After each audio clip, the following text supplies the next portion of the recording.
मृदुलाच किचनमध्ये तुम्हा सर्व खवयांचं पुनश्च स्वागत आहे।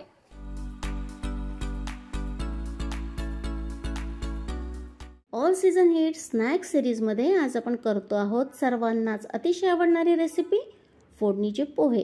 कांदे पोहे, वांगी पोहे, इंदोरी स्टीम पोहे, बटाटा पोहे असे अनेक प्रकार या फोडणीच्या पोह्यांचे आहे।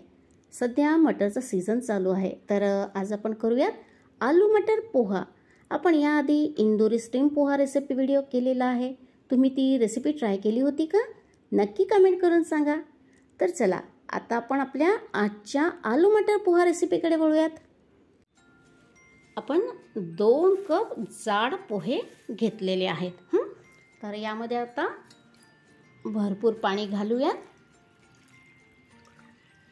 आणि हाताने जसं हलके हलके आपण साफ करायचे पोहे। बघा असं धुवट पाणी निघतं की नाही, थोडासा कचरा म्हणा, अशा पद्धतीने फार कुस्करायचे नाही। आपण तांदूळ वगैरे कसं धुतो तसं नाही कुस्करायचं। बघा असं हलकं हलकं करते मी, बरोबर। आणि आता आपण हे ड्रेन करून घेणार आहोत। तर ह्या बोलवरती मी चाळणी ठेवलेली आहे, म्हणजे स्ट्रेनर, आणि त्यामध्ये आपण हे ओतून घेऊयात।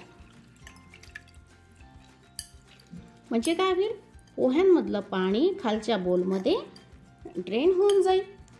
आणि आता हे पोहे आपण असे हलकेच पसरून ठेवायचे बरं का। हे आपण हलक्या हाताने करायचं नसता, पोहे मोडू शकता। आणि आता आपण कांदा बटाटा कापून घेतोय, तोपर्यंत हे पोहे चाळणीवरतीच रेस्ट करू देऊ, म्हणजे ते छान फुलतील।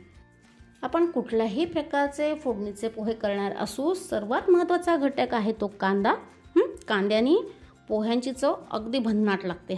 तर त्याकरता आपण 2 मोठ्या आकाराचे कांदे असे लांब लांब कापून घेतलेले आहेत।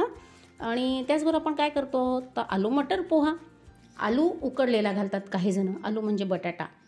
पण कधी भूक लागते किंवा अचानक पाहुणे येतात, मग बटाटा उकडून घ्या, मग त्यानंतर पोहे करायला घ्या, तर फार वेळ जातो। तर त्याऐवजी आपण काय केलेलं आहे, 2 मोठ्या आकाराचे बटाटे, त्यांची सालं काढली, स्वच्छ धुतले, आणि त्यानंतर आपण त्याच्या काचऱ्या करून घेतलेल्या आहेत। फार जाड नाही किंवा फार पातळ नाही। आणि ह्या काचऱ्या काळ्या पडू नये म्हणून आपण काय केलं, तर पाण्यामध्ये हे घालून ठेवलं। पण जेव्हा आपण फोडणीला घालू तेव्हा आपण ह्या पाण्यातून ह्या काचऱ्या बाहेर काढणार आहोत आणि कपड्यावरती थोडंसं ड्राय करून घेणार आहोत। चाळणीवरती उपसून ठेवलेले पोहे आपण आता बोलमध्ये घेतले। बघा छान मोकळे मोकळे झालेले आहे, व्यवस्थित ते भिजले आहेत, सोक झाले आहेत आणि फुलले देखील छान आहेत। आता याला आपण मीठ लावून घेऊ। चवीनुसार आपण याला मीठ घालायचं बरं का। मी ½ टीस्पून मीठ घातलेलं आहे, आणि त्याचबरोबर मी 1 चमचा म्हणजे 1 टीस्पून साखर देखील घालते। तुम्हाला आवडत असेल तर तुम्ही घाला, नाही घातली तरी चालेल। पण काय ना, थोडेसे साखर घातली ना की पोह्यांची टेस्ट एनहान्स होते। आणि आपण आता काट्या चमच्याच्या मदतीने हलके हलके असे मिक्स करून घेऊयात। परफेक्ट। आपण कढई गॅसवर चढवली आहे आणि कढईमध्ये 2 टेबलस्पून तेल गरम व्हायला ठेवलेलं आहे। यामध्ये आपण सुरुवातीला शेंगादाणे थोडेसे तळून घेणार आहोत। तर मी अर्धा कप शेंगादाणे घेतलेले आहे। तुम्ही तुमच्या आवडीने कमी जास्त करू शकता। तर आपण हे शेंगदाणे छान लालसर रंगावरती तळून घेऊया। छान खरपूस तळले गेले पाहिजे बरं का।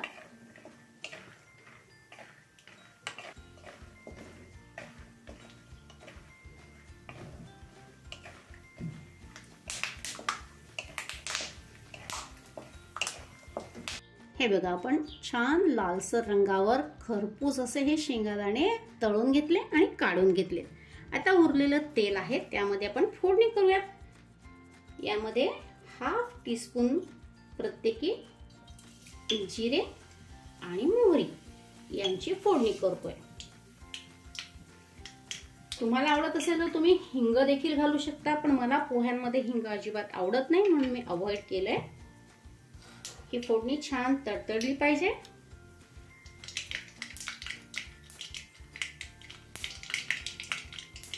फोडणी अगदी छान क्रॅकर झाली आहे। तर यामध्ये आपण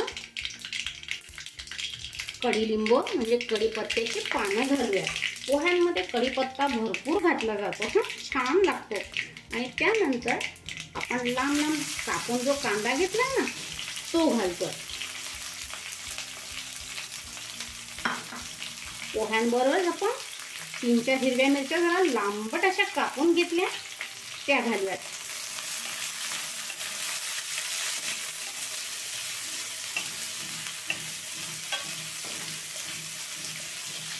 एखादा मिनिट परतून झालं की त्यानंतर आपण त्यामध्ये घालतो आहोत बटाट्याच्या काचऱ्या.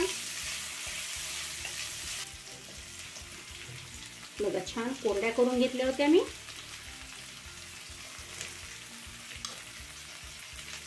जर तुम्ही उकडलेला बटाटा घालणार असाल तर थोडासा कांदा गुलाबी झाल्यावर मग घाला बटाटा. पण आपला बटाटा शिजायचा आहे की नाही म्हणून आपण कांदा एखाद मिनिट परतून झाल्यावरती बटाटा घातला. आता आपल्याला गॅसची फ्लेम मीडियम करायची आहे आणि आपण कढईवर झाकण ठेवूया आणि 3-4 मिनिटं हा बटाटा वाफेवरती व्यवस्थित शिजून घेऊया. 3 मिनिटं झालेली आहेत. आपण एकदा चेक करूया. बघा बटाटा थोडा झालेला आहे पण अजून थोडीशी कसर आहे. बस आता यावेळेस आपल्याला यामध्ये घालायचं आहे मटर. आपण बटाट्यांसोबत मटर घातलेले नाही. बरं आधी सांगून घेते, अर्धा कप आपण मटर घातलेले. आपण जर बटाट्यांसोबतच मटर देखील घातले असते ना तर ते जास्त परतले गेले असते आणि असे ड्राय पडले असते. म्हणून आपण काय केलं, थोडासा बटाटा आधी शिजवून घेतलेला आहे आणि आता मटर घातले. परत आपण गॅसची फ्लेम लो टू मीडियम केलेली आहे. झाकण ठेवूया. आता बटाटा पण शिजेल आणि मटार देखील आपल्याला हवे तसे परफेक्ट शिजतील. म्हणजे ओव्हरकुक शिजवायचं नाही आपल्याला. आपण चेक करूया बटाटा शिजला का. आपल्याला फार अगदी गाळ नाही शिजवायचा, थोडीशी कसर त्यात राहू द्यायची. नसता तो काय होईल, पोहे परतताना मोडू शकतो. बरोबर. पण चेक करूया. हो परफेक्ट शिजलाय. हे बघा अगदी बरोबर. चला यामध्ये आता आपण घालूया 1/2 टीस्पून हळद पावडर. बघा कांदा देखील आपल्याला खूप परतायचा नव्हता, म्हणजे अगदी लाल रंगावर नाही तर कांदा छान सॉफ्ट झाला पाहिजे एवढंच. आणि बटाटा देखील परफेक्ट शिजला आहे. मस्त. आणि हळद देखील फार घालायची नाही बरं का. अगदी पिवळे धम्मक पोहे बघायलाही चांगले वाटत नाही आणि खायला तसे ते उग्र लागतात. चला आता आपण जे पोहे ज्यांना आपण साखर मीठ लावून घेतलेलं आहे ते घालूया. कसले मोकळे मोकळे पोहे झालेले आहे. ते व्यवस्थित सोक तर झाले पण अगदी गिच्चा झालेले नाही. तर अगदी व्यवस्थित आपल्याला हवे तसे मस्त मोकळे मोकळे झालेले आहेत. आणि आता हलक्या हाताने आपल्याला हे मिक्स करून घ्यायचे आहेत. अगदी हलक्या हाताने करायचं, पोहे तुटता कामा नये. आता मटारचा सीझन आहे म्हणून आपण हे मटार घातले. इतर वेळी काय तर इतर वेळी तुम्ही फ्रोझन पीज ते घालू शकता किंवा मग पीज अवॉइड करून नुसतेच आलू पोहा खाऊ शकता. आपण व्यवस्थित मिक्स करून घेतले. आता या पोह्यांना छान दणदणीत वाफ आणायची आहे. त्याकरता आपण गॅसची फ्लेम अगदी लो टू मीडियमच्या मध्ये ठेवलेली आहे. कढईवर ठेवूयात झाकण आणि मस्त दणदणीत वाफ येऊ देऊयात. आपण चेक करूयात. परफेक्ट. मस्त. आपण 2-3 मिनिटं छान वाफ येऊ दिलेली. हे बघा पोहे कसे छान सुटसुटीत, आपण काय म्हणतो खिले खिले म्हणतात की नाही तसे मस्त झालेले आहेत. आता मी तुम्हाला म्हटलं होतं ना बटाट्यामध्ये थोडीशी कसर राहिली तरी चालेल, कारण का आपण जेव्हा या पोह्यांना वाफ देतो की नाही त्यामध्ये राहिलेली कसर बटाट्याची भरून निघते आणि बटाटा मग परफेक्ट शिजतो. आणि आधीच शिजून घेतला तर काय होईल, तो जास्त शिजेल आणि पोह्यांमध्ये तो मोडून जाईल. जबरदस्त सुरेख. आता यामध्ये आपण जे शेंगदाणे तळून घेतलेत ना ते घालूयात.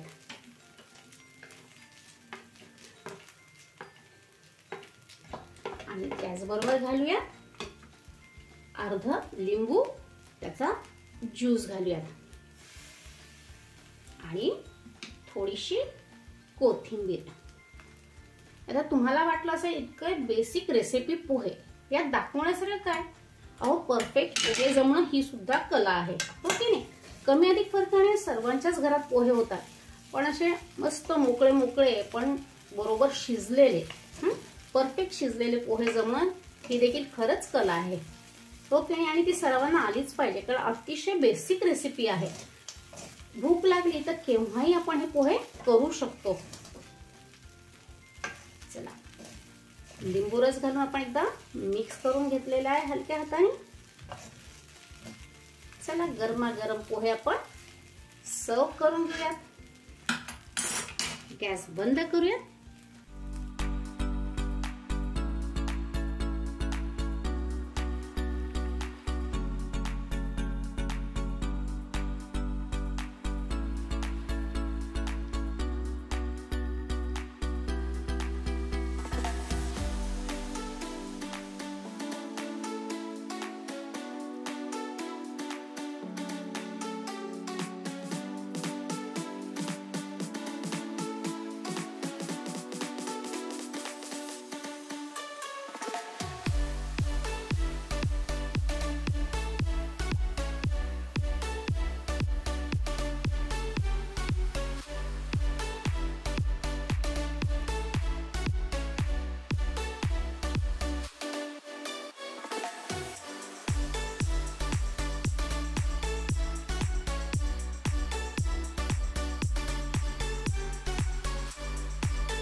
आजपर्यंत आपण अनेकदा फोडणीचे पोहे केले असतीलच, पण एकदा आपली आजची आलू मटर पोह्यांची रेसिपी करून पहा. खात्रीने सांगते, एवढे साधे सोपे परंतु अतिशय चविष्ट असे पोहे यापूर्वी कधीच चाखले नसतील. तर खवयांनो, हे आलू मटर पोहे नाश्त्याला खा, टिफिनमध्ये द्या किंवा कधीही अधेमध्ये भूक लागली तर किंवा अचानक पाहुणे आले तर झटपट हे आलू मटर पोहे बनवा व पोह्यांचा मनमुराद आस्वाद घ्या. चला, परत भेटूत अशीच छानशी all season hit snack recipe घेऊन. तोपर्यंत खूप खूप धन्यवाद.